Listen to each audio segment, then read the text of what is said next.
आज हमारे आदरणीय तेजेंद्र शर्मा जी का जन्मदिन है। 69 वर्ष के आज सर हो गए हैं और इस मौके पर आज हम सब इकट्ठा हुए हैं यहाँ पे। हमारे बीच आदरणीय ज़किया जुबैरी जी हैं, जो कि लंदन में काउंसलर हैं और कथा यूके एवं पुरवाई की संरक्षक भी हैं। और मैं समझता हूं कि लंदन में तेजेंद्र जी की अभिभावक भी हैं और मैं अभी ये बात कह रहा हूं तो आगे हो सकता है मुझे थोड़ी सी डांट भी सुनने को मिले, लेकिन मैं फिर भी कहूंगा कि अगर तेजेंद्र जी थोड़ा सा किसी से डरते हैं तो ज़किया जी से ही डरते हैं और उनसे कि मतलब मुझे जब कभी लगेगा अगर कि मुझे शिकायत करनी चाहिए किसी बात की तो मैं ज़किया जी से ही करूंगा। तो और ज़किया जी का मार्गदर्शन हमें हमारी पुरवाई पत्रिका के कामकाज में लगातार मिलता रहता है और जिससे हमें बहुत मदद मिलती है, हमारा हौसला बढ़ता है। मैं सबसे पहले चाहूंगा ज़किया जी से ही इस कार्यक्रम की शुरुआत करना। आप तेजेंद्र जी के बारे में कुछ कहें तो अच्छा लगेगा। आदरणीय ज़किया जुबैरी जी। पीयूष, ये तो बेईमानी है। मुझसे तो कहा भी नहीं कि बोलना है या कुछ है और ला के मुझे को तुमने गहरे पानी में खड़ा कर दिया है। आप आई तो इसका मतलब है कि आपको बोलना है, आपको बिना बोले हम जाने ही नहीं देंगे। और इतना अब उसकी बात है, परेशानी की बात यह है कि मुझे तो बुराइयों की भलावा कुछ और पता नहीं है, तो मैं बोलूं क्या इस वक्त। तो बहरहाल शर्मा जी के लिए मैं क्या कहूँ, इतना ज्यादा साथ है कि हर अच्छी बुरी हर बात जानती हूँ इनकी। और बस एक बात ये कहूंगी कि तुम्हारी जो पुरवाई है वो पुरवाई की तरह सरल और गंभीर है। सहजता उनमें कूट कूट के भरी हुई है। एक ठंडे शीतल शीतल पानी की तरह जो बहता हुआ दरिया जब शाम को ठहर जाता है, उसकी तरह का ठहराव है। और शर्मा जी में ये सब ऐसी बातें हैं जो सच हैं और जो इससे भी ज्यादा कड़वा सच भी बोलूंगी। और हर हर इंसान, हर शख्स जो मिल लेता है एक बार तारीफ करता है, बल्कि मुझे कभी कभी ऐसा लगता है इनके साथ रहना मेरे लिए नुकसानदेह है, क्योंकि मैं निगलेक्ट हो जाती हूँ पूरी तौर से।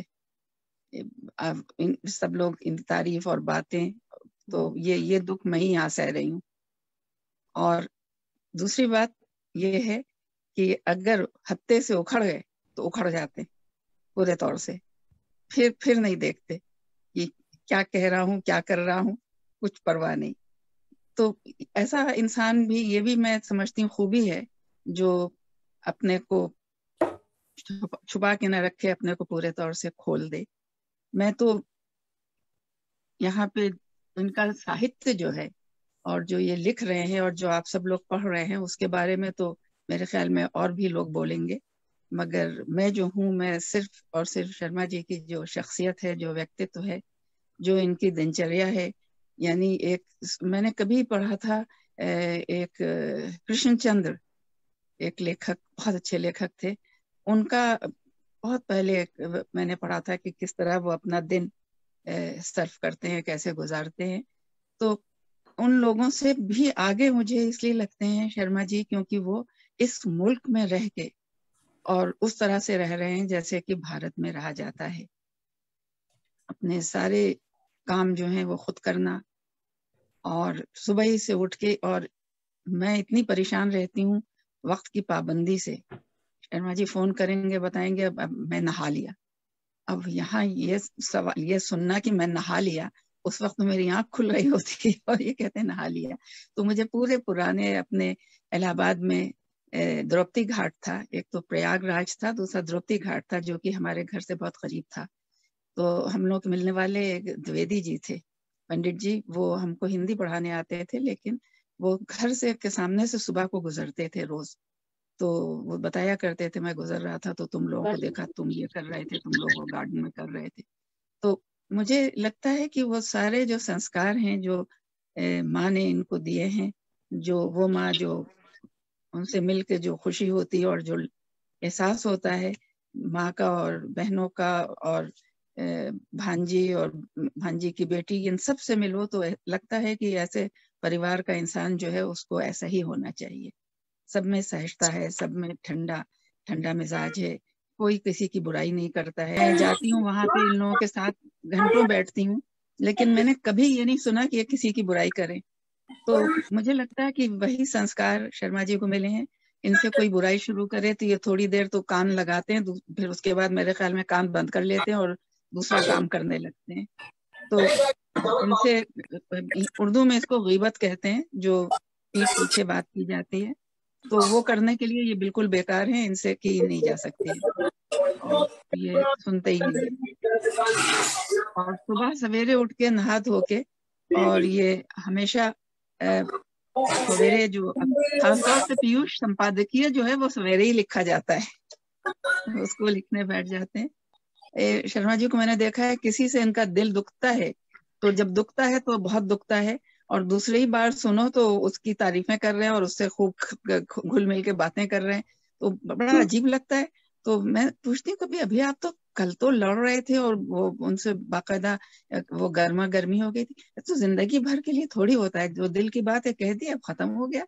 तो ये बात मैंने काफी सीखने की कोशिश की है, लेकिन क्योंकि मेरा मेरा मिजाज बिल्कुल उल्टा है तो मुझे काफी दिक्कत है इस बात की, शर्मा जी के साथ ये इस तरह का रखना जैसा बर्ताव है।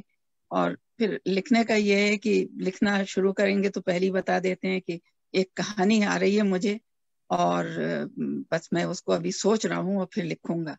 और फिर पता चला कि वो जब उसके 500-600 वर्ड्स हो गए तब वो कह रहे हैं देखो इतनी लिख ली है मैंने और इतनी हो गई। अभी तक आप सफरी में हैं सत्यकेतु जी? तो इस तरह से इनका कहानियों का भी नहीं समझ में आता है, चलते फिरते भागते दौड़ते। नमस्कार रंजना जायसवाल जी। तो सब जो है वो लिख लेते हैं कहानी, फिर सुना भी देते हैं पढ़ के कि ये लिखी है, और एक से एक अच्छी और आला कहानी होती है। अभी जो संदिग्ध थी और एक खुशबू के पैबंद, शर्मा जी क्या नाम था? खुशबुओं के पैबंद, पीयूष? ख्वाहिशों के पैबंद, ख्वाहिशों के पैबंद, हाँ। तो वो इतनी, मुझे वो कहानी बेहद पसंद आई है, और वो शायद आखिरी कहानी है, अभी उसके बाद कोई लिखी कि नहीं मुझे नहीं याद आता।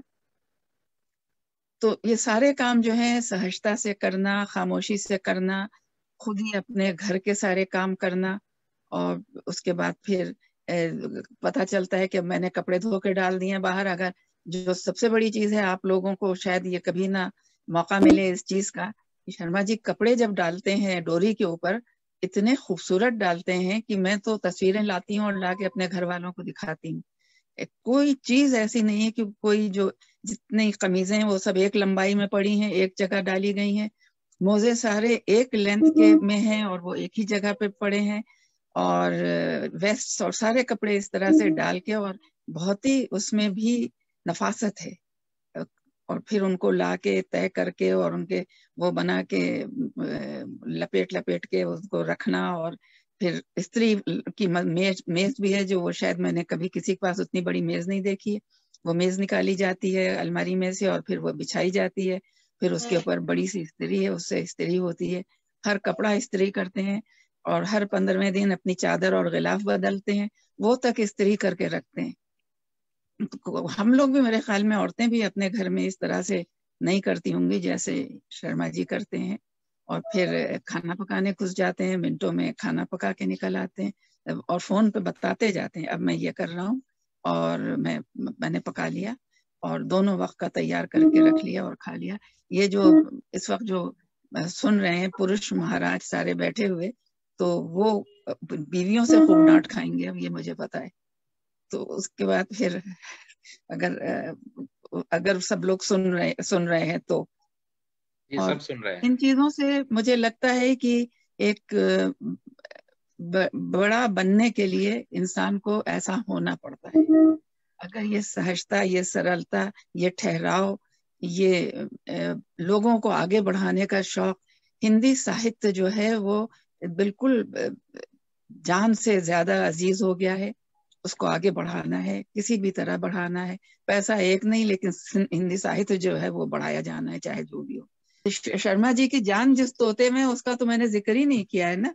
और वो है आप इनकी जान आज निकाल कर इनकी बहुत प्यारी बेटी जो दीप्ति, जिसका कि उसका फिल्मी नाम वह आर्या है, लेकिन जुड़ चुकी हैं आर्या बेटी है। जी। और जी हाँ, तो मैंने जो ऐसा प्यार बेटे और बाप का नहीं देखा, जिस तरह से दोनों एक दूसरे से प्यार करते हैं। और वो मैंने कोई इनका साहित्यिक वो नहीं लिया है, क्योंकि वो तो सारे लोग और भी हैं जो जानते हैं और सब बोलेंगे। मैं शर्मा जी के से पहचान मेरी इनकी कहानी की वजह से हुई थी। मैं गई हुई थी, लंदन में भी नहीं थी कहीं पे, मैंने इनकी वो पढ़ी थी, पासपोर्ट का रंग।